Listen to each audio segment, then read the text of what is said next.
Good morning mga par! Nandito tayo ngayon sa gitna ng bundok at dito tayo magbe-breakfast. At dahil espesyal ang araw na to dahil Valentine's Day, espesyal din ang makakasama natin mamaya. Huwag na natin patagalin to mga par dahil magluluto pa tayo. Tara! Kapil na tayo mga par habang nagluluto.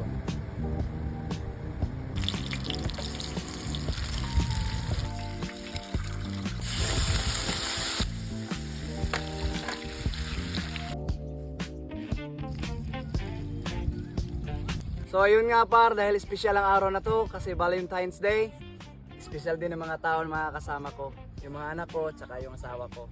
Kaya, kain tayo mga par!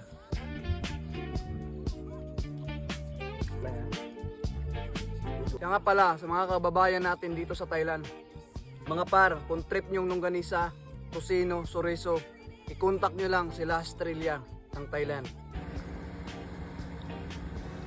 Nagbebenta sila ng mga ganitong mga pagkain mga par. Tsaka ang bait ng may-ari. Talong kanisa mga par. Medyo mataas na yung araw mga par, pero medyo malamig pa rin. Itong lugar na to mga par, nasa likod lang to ng bahay namin, mga siguro 2 kilometers lang, 1.5.